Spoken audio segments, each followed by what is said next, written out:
bienaventurados los que mueren en Cristo. Bienaventurados los que mueren en Cristo. Vamos a poner esta palabra en las manos del Señor en este momento. Padre, te pedimos, Señor, que tu palabra, que es espada de dos filos, que penetra hasta partir el alma, discierne los malos pensamientos y la intención del corazón, sea enviada una vez más a través de mí, Señor, que soy un vaso tuyo imperfecto, que necesito de ti, débil, que dependo de ti en cada momento. Que tú me uses una vez más para traer palabra a tu pueblo.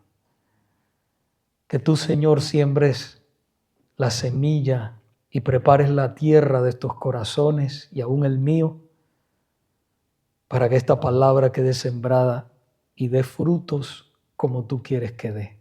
Que la atesoremos en nuestros corazones y la podamos vivir y poner en práctica. Señor, te pido, Padre, que tú salves, que traigas convicción a los corazones. En el nombre de Jesucristo. Amén. Hermanos, quiero pedirles que vayan en este momento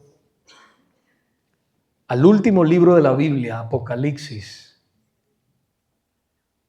Y mientras usted busca Apocalipsis, capítulo 14, quiero comenzar diciéndole que el apóstol Juan fue el autor del libro de Apocalipsis, que es el último libro de la Biblia, ya lo dije, y registró unas palabras de parte de Dios muy poderosas y alentadoras, llenas de esperanza para todos los creyentes que estamos pasando por momentos difíciles.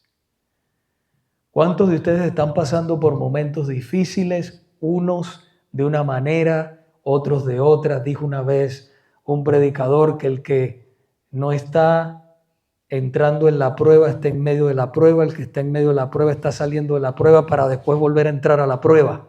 La vida es una prueba, pero en medio de esa prueba el Señor está con nosotros. En medio de esa prueba Dios está trabajando con nuestros corazones, nos está formando para que nos parezcamos cada vez más a la imagen de nuestro Señor y Salvador Jesucristo.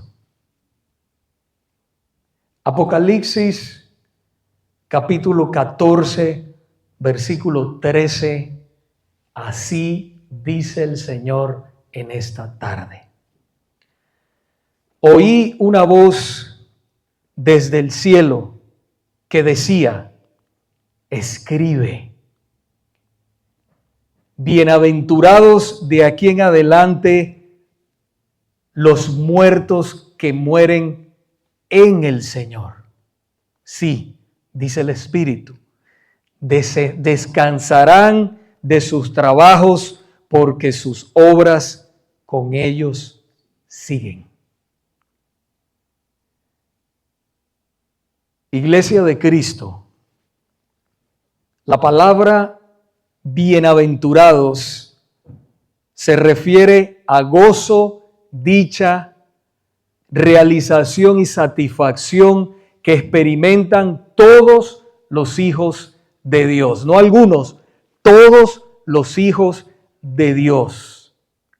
Solemos, hermanos, ver la muerte como una desgracia y no como una bendición. Pero el Espíritu de Dios nos dice aquí muy claramente que algunas personas, y fíjense que dice algunas personas, son bienaventuradas o dichosas al morir. La Biblia dice en el libro de Eclesiastés, capítulo 7, versículo 1, que es mejor el día de la muerte que el día del nacimiento. Es importante notar que esa voz divina le ordenó al apóstol Juan escribir las palabras. Vaya allí otra vez, Apocalipsis 14:13. Dice, oí una voz que desde el cielo decía, escribe, escribe. Esta primera parte, iglesia, del texto nos dice sin lugar a dudas que Dios quería que estas palabras, hermanos, de consuelo quedaran escritas en las Sagradas Escrituras para el consuelo de los creyentes en el futuro. Lo que estamos viviendo ahora y los que viviremos después, si no ha venido el Señor por segunda vez. Y estas palabras son, hermanos, para ti y para mí, para que nosotros pudiéramos ser consolados y tuviéramos esperanza, no solamente en esta vida, sino también en la muerte. El versículo 13 de Apocalipsis que ya leímos contiene una declaración divina, pero también una explicación. Se nos dice que algunos muertos son bienaventurados y después se nos explica el por qué. Veamos la declaración divina. Otra vez vaya al texto, Apocalipsis 14:13. Oí una voz que desde el cielo me decía, este es el apóstol Juan, que me decía, escribe, bienaventurados de aquí en adelante los que mueren o los muertos que mueren en el Señor. La muerte es algo que nos afecta a todos, pero que al mismo tiempo nadie quiere hablar ni pensar en ella. Nadie quiere morirse. Pero la verdad es que por más que queramos evitarla, hermanos, o posponerla, todos tenemos una cita con ella. Algunos llegarán más temprano, otros llegarán más tarde, pero todos llegaremos al fin de esta morada terrenal. Todos. Cuando Dios llama, nadie puede excusarse, nadie puede atrasarse, nadie puede decir, yo no voy. No existe la posibilidad de atrasar o de evitar esta cita. Cristiano o ateo, rico o pobre, viejo o joven, todos vamos a llegar a esa cita, quiera o no. Pero para ser sincero, hermanos y amigos que me escuchan hoy, nunca nos acostumbramos a ella. Nunca nos acostumbramos a esa idea, a esa cita. Nadie quiere llegar. Todos queremos posponerla. Por eso no es un tema para tratarlo a la ligera. No es un tema para tratarlo como si fuera cualquier cosa, hermanos. Es sumamente importante que tengamos un entendimiento claro de este tema antes de que esa hora llegue. Porque una vez que nosotros crucemos al otro lado de esta vida, habremos emprendido un viaje sin retorno, un viaje sin regreso, hacia un destino que ya no puede ser cambiado. Es como comprar un boleto de ida, pero sin regreso.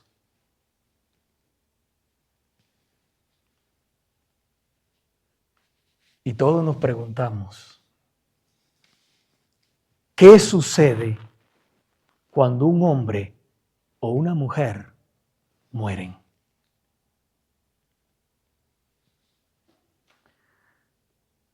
La respuesta a este mismo texto bíblico que acabamos de leer dice, bienaventurados de aquí en adelante los muertos que mueren en el Señor. Versículo 13. Es como si dijera, son bendecidos los que mueren salvos por Cristo. Porque estas personas son bendecidas, son dichosas, son gozosas y verdaderamente felices. Ahora, ¿quiénes son esas personas? ¿Quiénes son? Los que mueren salvos por el Señor Jesucristo. Pero fíjese que dice que los que son bienaventurados son los muertos. Es una declaración fuerte, porque dice los muertos, no los vivos, dice los muertos. En las Sagradas Escrituras se asocia la muerte con tristeza, pero a la misma vez con esperanza.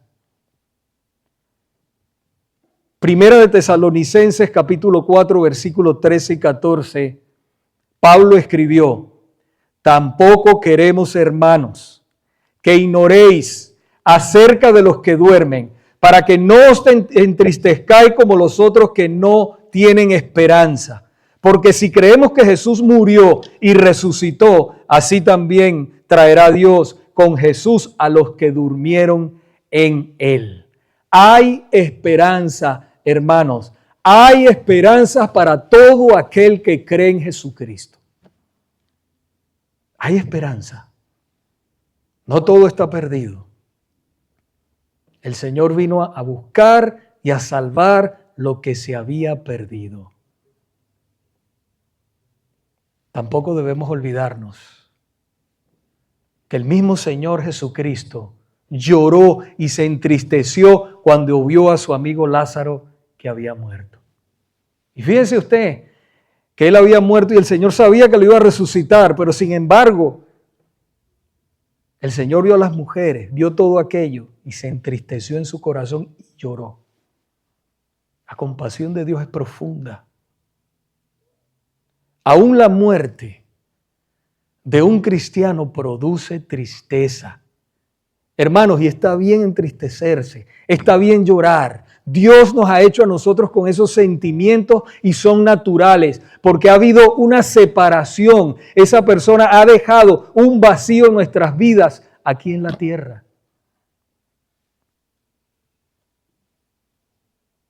No hace tanto murió un amigo mío muy querido, de verdad, de la familia, un hermano para mí, este año. En plena vida. No era muy viejo. Y era un hombre que estaba lleno de vida, con muchos proyectos que hacer y todo. Pero le tocó en ese momento. A todos nos sorprendió. Esa es una cita que nadie puede evitar y no sabemos cuándo. No sabemos cuándo. Ahora, es tristeza para los que quedamos aquí, ¿verdad? Pero este es el punto de vista desde nuestra perspectiva humana, pero no desde el punto de vista de la persona que se fue en Cristo, de la persona que se fue en el Señor. Por ejemplo, para el apóstol Pablo era muchísimo mejor partir de este mundo y estar con Cristo que estar aquí.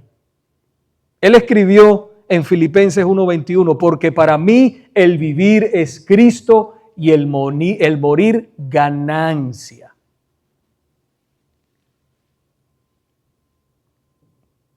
Para la mente humana eso es algo fuera de control, o sea, descabellado. Es una idea descabellada. Hermanos, pero la palabra de Dios, el apóstol Pablo fue inspirado por el Espíritu Santo. Y él dijo claramente, para mí el vivir es Cristo. Él estaba convencido de que su vida estaba consagrada a Cristo, de que él vivía cada minuto, cada segundo para la gloria de Dios. Y por el beneficio de la iglesia él quería estar en este mundo. Pero él sabía que el morir era una ganancia para él, igualmente que para todos aquellos que hemos confesado a Cristo como nuestro Salvador. Pero regresando al texto de Apocalipsis, capítulo 14, versículo 13, fíjese que no está diciendo simplemente que los muertos son bienaventurados, sino claramente nos dice que son bienaventurados únicamente los que mueren en el Señor. En el Señor. En otras palabras, aquellos que verdaderamente de todo corazón se arrepintieron de sus pecados y pusieron la fe en Cristo para salvación de sus almas. Pero lamentablemente, para todos los demás, no existe bendición alguna a la hora de la muerte. ¿Por qué? Porque han partido con deudas pendientes con Dios. Para ser sincero, para tales personas la muerte, hermanos, es una desgracia, es una tragedia. Solo los que mueren en Cristo Jesús son bienaventurados, son dichosos y bendecidos porque todos sus pecados han sido perdonados por la obra de Cristo en la cruz. Y a la hora de la muerte no tenían cuentas pendientes con la justicia divina. No tenían cuentas pendientes con la justicia divina. La palabra pecado no es agradable.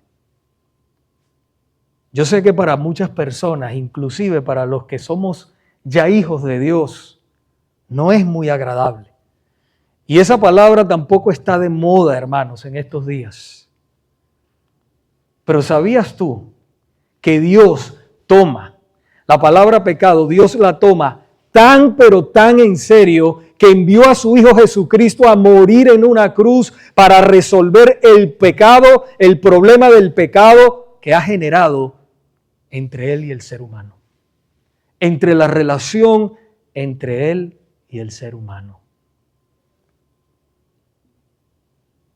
Amigo o amiga que me escuchan, Dios tiene problemas con el pecado.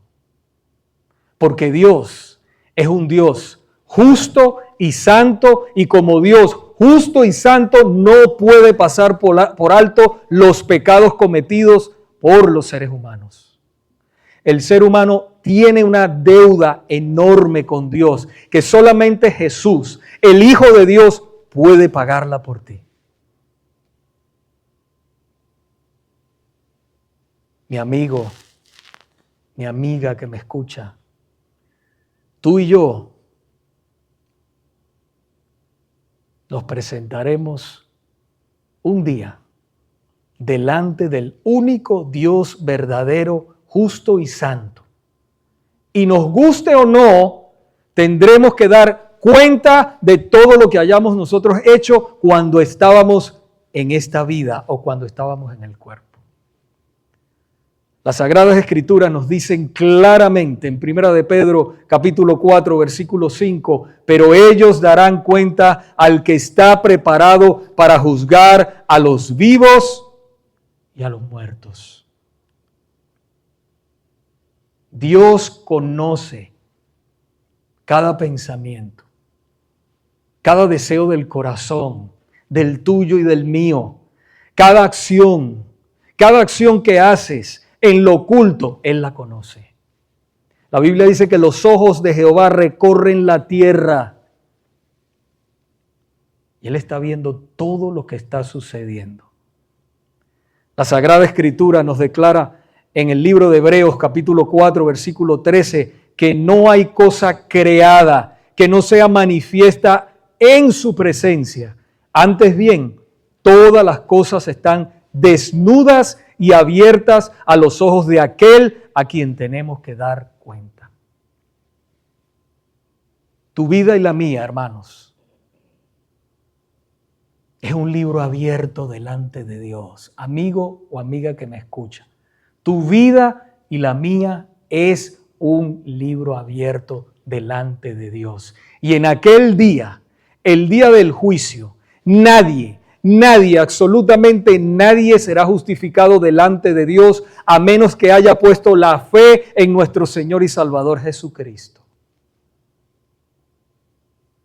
Claramente el apóstol Pablo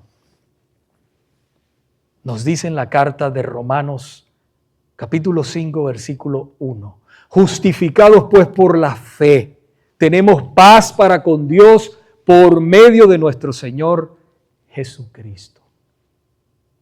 Por la fe en Jesucristo. ¿Qué significa esto? Que Dios, el juez de toda la tierra, juez de vivos y muertos, declara al pecador justo cuando éste pone la fe en su Hijo Jesucristo. Y yo quiero decirle a usted que esta es la mejor noticia que cualquier ser humano haya podido escuchar en esta vida. De hecho, el Evangelio son buenas noticias. Cuando usted escucha la palabra de Dios, es Dios que se está acercando a usted para darle una oportunidad de vida, una oportunidad de arrepentimiento, una oportunidad de reconciliación con Él. Y es peligroso que nosotros estemos expuestos a la palabra de Dios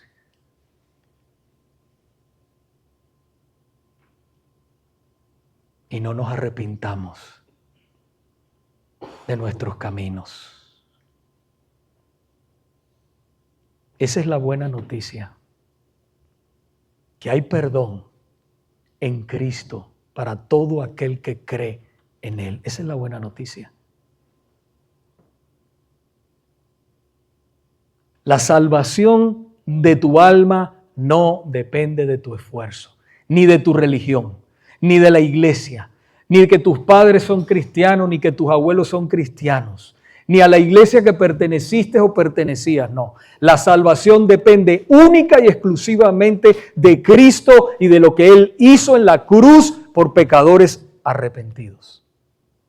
Eso es lo único. Jesús mismo declaró en el Evangelio de Juan, capítulo 14, versículo 6, yo soy el camino. Escuche lo que dijo el Señor.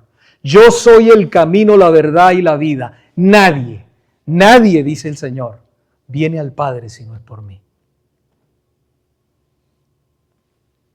Amigos que me escuchan, les digo una verdad bíblica.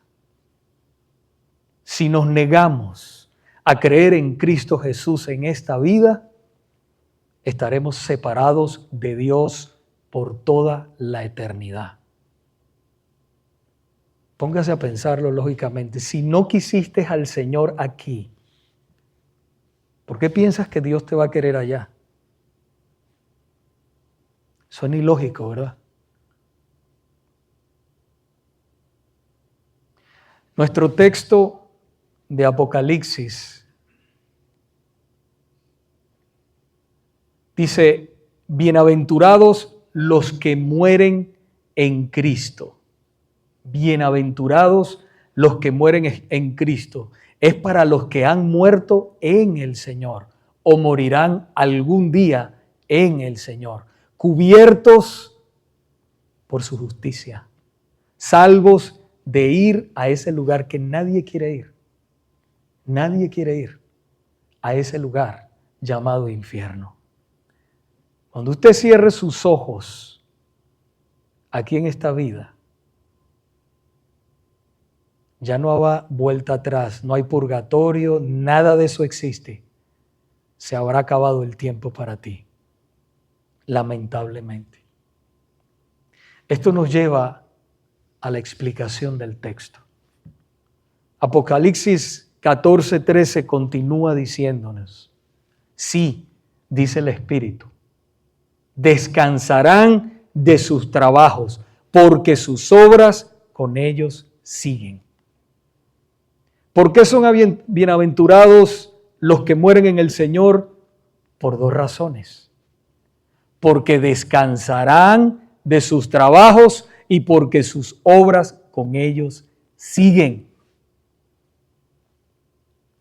Descansarán de sus trabajos, hermanos, porque entrarán al descanso eterno, a un lugar lleno de paz, alegría y amor, donde no existe la maldad ni el dolor, ni problemas, ni enfermedades, ni nada de la tragedia que estamos viviendo en este mundo. Ya se habrá pasado la página. Ahora, noten que el texto que venimos exponiendo de Apocalipsis 14:13 nos da una segunda razón. Dice, porque sus obras con ellos siguen. Fíjese que no dice que esas obras llegan primero, ni que por esas obras los creyentes son aceptados. No.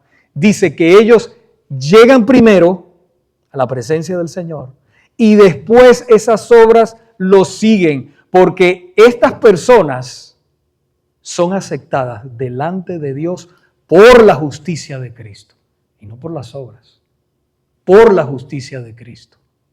Pero, aunque la salvación no es por obras, como todos sabemos, sino por la fe sola en Cristo, habrá recompensa para todos los que hayamos hecho por Él mientras estábamos nosotros aquí en el cuerpo o aquí en la tierra. Habrá recompensas. Vaya conmigo a Apocalipsis capítulo 22, versículo 12. Dice la palabra del Señor: he aquí yo vengo pronto. Mire lo que dice el Señor. Y mi galardón conmigo para recompensar a cada uno según su obra. Habrá recompensa, hermanos. Los que han muerto en Cristo son bienaventurados, son dichosos, y no quiero dejar de recalcar esto, son benditos, están experimentando realmente lo que dijo el salmista en el Salmo 16:11, me mostrarás la senda de la vida, en tu presencia y plenitud de gozo, delicias a tu diestra para siempre. Para siempre. No es un gozo temporal como aquí, hermanos, que nosotros vivimos. Un día estamos muy contentos porque nos fue bien y al otro día estamos tristes, porque es así, la vida es así, sube, baja, pasan esas cosas. Ahí no. Allá en el cielo, hermanos, será un gozo permanente en la presencia de nuestro Señor. Y esa es una esperanza que nos debe sostener. Alegría, saber que lo que estamos pasando aquí es temporal.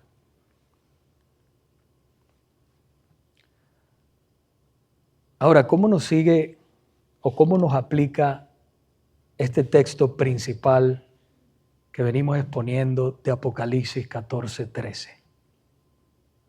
Dios nos ha dejado esta palabra para consolarnos en el momento de la partida de un ser querido, pero también para que tengamos, hermanos, esperanza en medio de las aflicciones de esta vida, para que sepamos que lo que nos espera al final es un gozo inefable, es un gozo indescriptible, es un gozo inalterable y es un gozo eterno.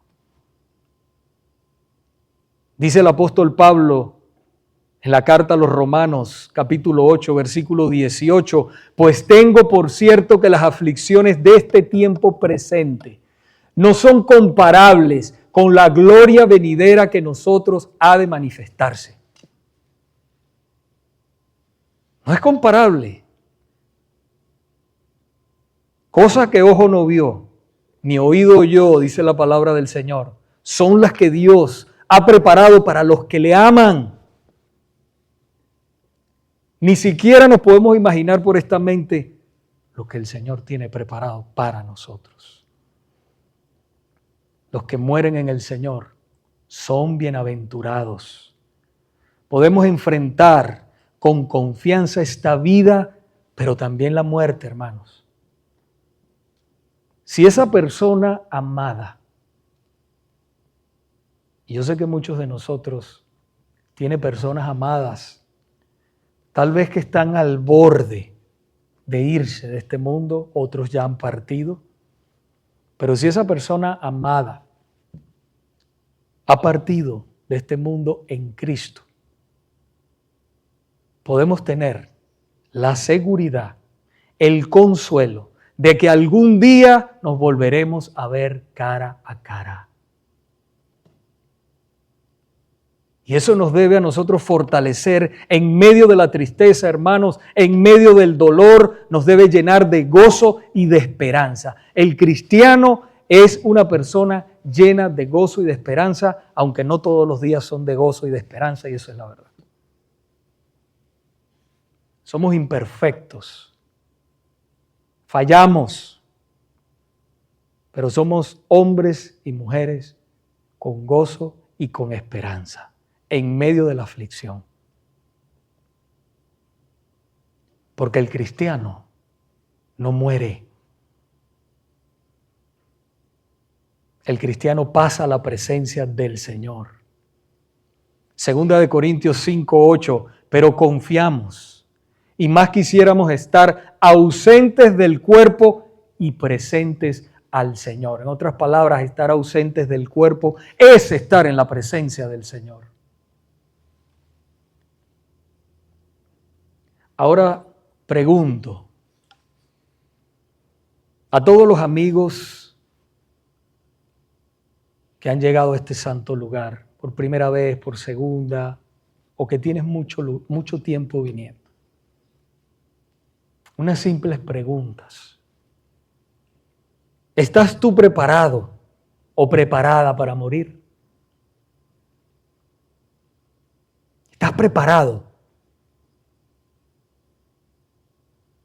Puedes decir con toda seguridad, sin lugar a dudas, de que estás en Cristo, unido a Él por la fe. Sin lugar a dudas. Si no tienes esa seguridad, hay un problema. No porque me dijo el vecino, no porque me dijo el hermano, no es que me dijo. No es que yo hice una oración un día, no. Es que yo tengo una relación con Dios a través de Jesucristo. Es que yo tengo la seguridad de que si yo cierro mis ojos aquí, yo los voy a abrir en la presencia del Señor. ¿Tienes tú esa seguridad?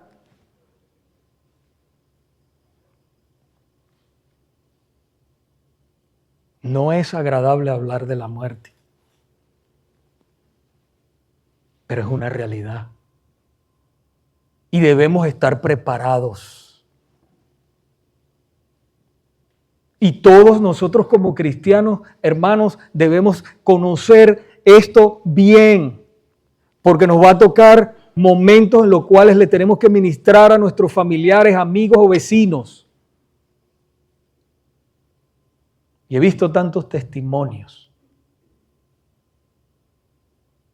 Hace un tiempo estaba hablando con un hermano, un pastor en Cuba, y él me decía que tenía un vecino que ese hermano, bueno, hoy en día es hermano, pero de 90 años el Señor lo salvó. El Señor lo salvó, y ese hermano, cuando Dios le abrió los ojos del entendimiento espiritual, ese hermano se gozaba y decía, pero ¿cómo es posible que yo no conocí esta belleza, esta grandeza, esta esperanza tan grande antes? Bueno, Dios lo salvó a esa edad, antes de que se fuera. Y ahora ese hermano tiene seguridad de su salvación. ¿Usted sabe por qué yo predico con esa urgencia? Porque yo quisiera ver a todo el mundo en el cielo. La salvación es del Señor. Yo oro y predico y oro pidiéndole al Señor que salve a todos. Esa es mi oración, aunque yo sé que Él va a salvar al que Él quiera salvar. La salvación es del Señor. Hermanos, pero tenemos que estar conscientes, amigo, amiga, que me escucha en este momento, de que el infierno es real, la condenación es real. Jesús vino a este mundo a buscar y a salvar lo que se había perdido. No es que vino para mostrarme el camino, para vivir mejor, para mostrarme el amor, hermano. Jesús es amor, eso es verdad, pero Él vino principalmente a salvar tu alma. Porque si es por mostrarte el amor, ahí están los otros filósofos, ahí están los otros falsos que se han levantado. Pero Jesucristo murió, y no solamente murió, resucitó, cargó el pecado tuyo y mío para darte vida eterna. Ahora, ¿estás preparado para ese momento verdaderamente o tienes dudas? Si tienes dudas, hoy es el día de salvación. Yo te invito a que recibas a Cristo como tu Salvador, ahí en el asiento donde estás. A medida yo voy orando, por favor, yo te pido por las misericordias de Dios que pídele al Señor que te salve. Pídele perdón al Señor. Eso es entre tú y Dios en este momento. No mire al lado, no le importe que si lo van a botar del trabajo, que la gente no le va a hablar porque ahora es cristiano. Olvídese de eso. Es entre usted y Dios. Recibe a Cristo como tu Salvador. Es lo mejor que puedes hacer en esta vida. Amén. Vamos a orar. Vamos a orar, hermanos. Vamos a orar y clamemos. Clamemos de todo corazón por las vidas que no conocen a Dios todavía, que no tienen una verdadera relación, porque, hermanos, mire, no hay peor engaño que creer que uno es salvo y no lo es. Ese es el peor engaño. Es que debemos tener esa seguridad de que cuando nosotros cerremos estos ojos, los vamos a abrir en la presencia de Dios. Oremos. Padre, en este momento, Señor, aquellas personas que se están entregando a ti, yo te pido, por favor, Señor, que tú traigas salvación y vida eterna a ellos. Clamo juntamente con la iglesia, Señor, que tú traigas salvación, que tú quites el corazón de piedra y tú formes un corazón de carne, un corazón que te ame, un corazón que te busque, un corazón, Dios mío, entregado a ti verdaderamente, que desee tus escrituras, que venga en arrepentimiento y fe, Señor, que tú los traslades del reino de las tinieblas al reino de tu amado Hijo Jesucristo, y que pueda, Dios mío, congregarse, Señor, y un día cuando cierre sus ojos, estar en tu presencia, Padre, en el poderoso nombre de Jesús. Padre mío, clava esta palabra tuya poderosa en esos corazones, Señor. En esta hora también en nosotros como hijos tuyos, yo te pido por tu iglesia, que tú, Señor, esta palabra la claves profundamente en nuestros corazones y que no permita, Señor, que tu iglesia se distraiga en cosas triviales de este mundo, sino que estemos enfocados en lo más importante que eres tú, Padre. La misión de la iglesia es predicar el Evangelio, que no perdamos ese enfoque. En el nombre de Cristo, amén.